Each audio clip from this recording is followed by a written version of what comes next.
काश हमें कुरान की बातें बताई गई होती ना तो 50% ही हम पढ़ने वाले बैठे होते।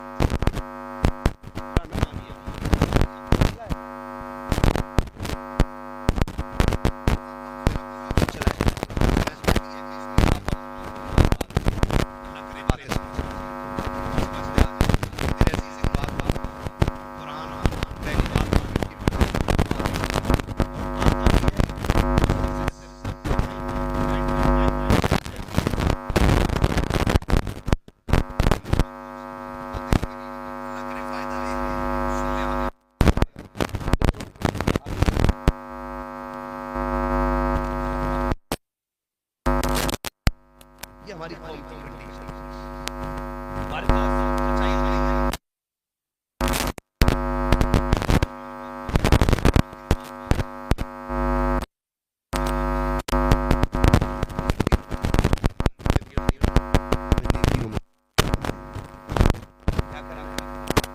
नेकियों में इजाफा।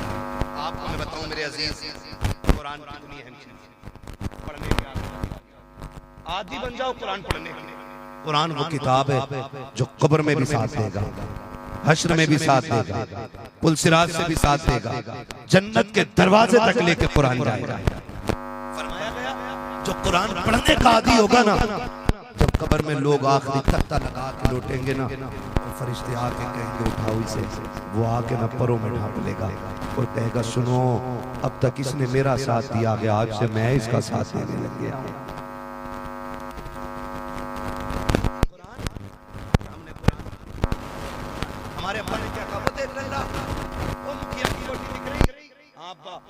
इसका बाप खेला लगा था 20 सालों में इतनी तरक्की की है, 4 महीने नीचे बेटे ऐसा करना कि इससे आगे जाओ। जब हमने बच्चों को ये बताया हमने सोचा कि सबसे इज्जत वाला वो है जो सबसे पैसे अपने बच्चों पे जाहिर भी किया। वो कहा था ना जिनके आंगन में अमीरी का शजर लगता है उनका हर ऐब जमाने को हुनर लगता है। हाँ ये गलती हमने की है।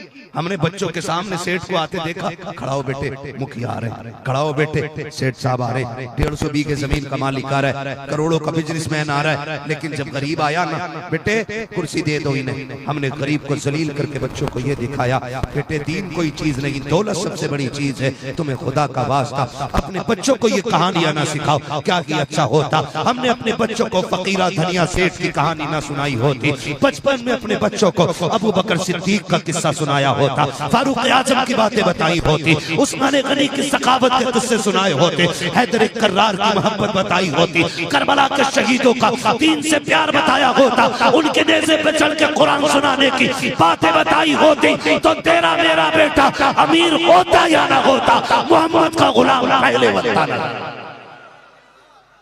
लेकिन जो बताना था वो बताया नहीं बताया था, बताना था वही हमने बता दिया। तवज्जो है ना सारे लोगों, अपने बच्चों को हम गलती करते। मैं ये बात कहना चाहता हूँ जनाजे आप जाके देते, जनाजे बता देते कि अमीर का जनाजा है, जब भीड़ ज्यादा हो समझ लेना कोई अमीर जा रहा है, और लोग जब कंधा देने से भी बच रहे हो तो समझ लेना कोई गरीब जा रहा है। हुजूर के दीवानों नौजवानों मुस्तफा के आशिकों मेरी बात मान लेना, उस जनाजे को तोड़ के कंधा दिया करो जिस जनाजे को कोई कंधा दे देना। इसलिए इसमें जो नेकी की होगी वो छोटी थी।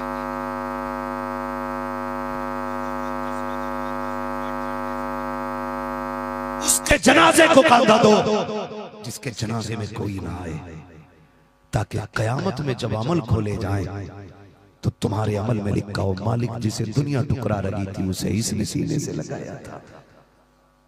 ये तो जनाजे फैसले कर देते हैं कौन पैसे वाला है और कौन पैसे वाला नहीं। अब मैं बात करूं ऊपर से लेकर नीचे तक पैसे वाला हो या गरीब, बुढ़ापा बुढ़ापा बुढ़ापा बुढ़ापा बुढ़ापा बुढ़ापा क्यों कहते हैं? इसलिए कहते हैं कर जवानी में इबादत का गिली अच्छी नहीं, जब बुढ़ापा आ गया तो बात बन पड़ती नहीं, फिर रुकू भी छोटे पड़ जाते हैं, सजदे भी नाकाम हो जाते। वो करीम है वो हर उम्र में बख्शेगा, वो रहीम है, वो किसी भी सांस में बख्श सकता है। लेकिन जब जवान तौबा करते हैं ना, तो वो फरिश्तों में तज़किरा करता है, वो फख्र करता है। देखो तुम कहते थे ना, तुम कहते थे मालिक इन्हें क्यों पैदा कर रहा है, ये जमीन में फसाद करेंगे, ये खूरेजिया करेंगे। वो देख इतना बड़ा नफ्स होते हुए ना, ये पलट के मेरी चौखट पे आ गया है। ये अल्लाह फरिश्तों में बातें करता है, फरिश्तों में तज़किरा करता कि देखो ये पलट आया मेरा, खुश होता अल्लाह। जवान बुढ़ापे में तौबा करना, रब की कुर्बतें नसीब हुआ करती हैं। कुर्बतें अल्लाह वली बना देता जवानी में रोने वाला। मैं अर्ज करने लगा, मौत आएगी, क्यों रहे हो, बोल दोगे तो अभी थोड़ी आ जाएगी यार। कितने लोगों को मरना, हाथ उठा के बता देता। जिन्होंने हाथ नहीं उठाया अल्लाह की मलकुल मौत से जल्दी मुलाकात करा दी। मुलाकात मांगी, मौत नहीं मांगी, मुलाकात मांगी। मुलाकात तो हो सकती है ना यार। जब मुलाकात का नाम लिया ना तो उसने दोनों ही उठा दी। फिर मौलाना की कबूल ना हो जाए, तेरी हो ना हो, या आमीन कहने वाले बड़े पक्के लोग हैं। मरना है ना, मरना है, उठाए हाथ। अल्लाह जिन्होंने हाथ उठाए ना, आज की रात के सदक़े जब मौत आए तो तेरी ज़ियारत नसीब हो जाए, मुस्तफ़ा की ज़ियारत नसीब हो जाए, तेरे महबूब की ज़ियारत नसीब हो जाए। अल्लाह किसी आशिक को उस वक्त तक मौत ना दे जब तक तेरे हरम की हाजिरी नसीब ना हो जाए। खुदा सलामत रखे, है ना। जरा आमीन कह दो यार, आपसे आमीन बारों। मैं नहीं जानता तुम में कौन इतना नेक बैठा हो कि उसके मुंह से आमीन निकले, अल्लाह हमारे तकदीरों के फैसले फरमा दे। मैं जी मैं इस मामले में बड़ा मोहतात रहता हूँ। मैं कभी ये नहीं कहता तुम लोग नालायक हो, खराब हो, क्योंकि मुझे क्या मालूम है कौन रातों को उठने वाला है, कौन सजदों में रोने वाला है, कौन रो के रब को मनाने वाला है। कोई तो ऐसा भी तो हो सकता होगा जो एक बार कहता हो या अल्लाह, और खुदा की रहमतें उसे आके गोद में उठा लेती हो। ये तो अल्लाह ही जाने ना रात किसकी कैसी गुजरती है, ये तो रब को पता है। हम कौन होते फैसला करने वाले। तो भाई मरना सभी को है ना। ये दुनिया बड़ी बेवफा है, हमने पैसा कमाया, यहाँ किस चीज का ये जो बनारस वगैरह में साड़ी, तो मैं समझ गया वो जो है ना सारे, तो ये काम है पैसे, ठीक है। दौलत हलाल होना बहुत अच्छी चीज है, हराम की हो तो बहुत बुरी चीज है। लेकिन जानते हो मौलाए कायनात मौला लिया, आप इतना थोड़ा क्यों कमाते हैं कि बस खाने भर का होता है। लेकिन फिर बोले तो ज्यादा कमा लिया करें। हजरत अली ने कहा बस सुनो, दौलत अगर मैंने इकट्ठी की तो दो सूरतें हैं, या तो हराम की होगी या हलाल की होगी। कहने लगे हराम की हुई तो अजाब में जाना है, हलाल की हुई तो हिसाब में जाना है। अली ना हिसाब में पढ़ना चाहता है ना अजाब में पढ़ना चाहता है। मगर ये बहुत बड़े लोगों की बात है, हम तो खैर उतने बड़े नहीं हो सकते, लेकिन इनका नाम इसलिए लेते हैं ताकि उनको गुलामों में लाना, ठीक है, इसलिए नाम लेते हैं ताकि उनके गुलामों में नाम आ जाए। मेरे अजीज सुनो, अगर अल्लाह ने जिंदगी दी और बुढ़ापे तक पहुंच गए तो जब तक पैसा है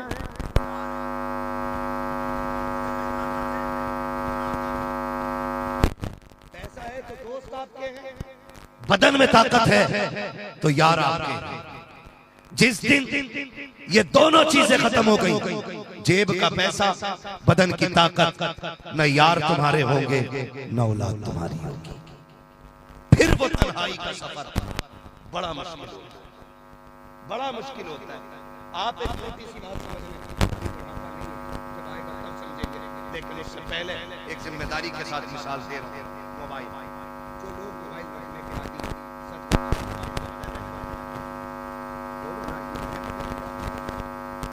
अपनी भी बात करो, जिनकी आदत हो गई है मोबाइल के बगैर, मोबाइल के साथ वो मोबाइल के बगैर नहीं रह सकते, और जिनकी आदत हो महफिलों की, वो तन्हाई में नहीं रह सकते, लेकिन बदकिस्मती तो देखो हमारी, जब तक पैसा था यार फोन करके पूछते रह गए क्या हाल है, बढ़िया कहीं चले कहीं घूमने, कहा हाँ तो कोई पार्टी में ले गया, कोई दावत में ले गया, किसी ने होटलों पे बैठ के गप्पे शप्पे लड़ाए, किसी ने कम मौज आ गई, आज बड़े ने काम कर दिया है। लेकिन जिस दिन पैसे चले जाते हैं, मैं आज तक उस बंदे का इंटरव्यू नहीं भूला, 1 करोड़ों का मालिक, अचानक उसके सैकड़ों दोस्त, तो कहता मेरे सैकड़ों दोस्त थे, एक दिन हादसा हुआ, एक्सीडेंट, कमर की रीढ़ की हड्डी टूट जाती है, टूटी बिस्तर पे आ गया, खैर तो खैर अपने भी साथ छोड़ के चले गए। वो कहता है कि मेरी बीवी ने जब ये देखा कि रीढ़ की हड्डी टूट गई है, अब नसें डैमेज हो रही है, हाथ काम नहीं कर रहे हैं, चंद माह या चंद साल शादी को हुए थे, बीवी ने भी कहा जब तेरे हाथ तक नहीं चल रहे हैं, तेरे निकाह में रहने का फायदा क्या है, कहा वो भी तलाक लेके चली गई। इंटरव्यू में उसने कहा था कि दोस्त तब तक थे जब तक पैसा था, घर वाले तब तक थे जब तक बदन में ताकत थी, लेकिन कसम खा के कहता हूँ जिस दिन से बेड पे आया हूँ, जब भी आँख खुलती है मेरे पास कोई हो ना हो, मुझे सामने रोज माँ का चेहरा नजर आया करता है। ये माँ बाप होते हैं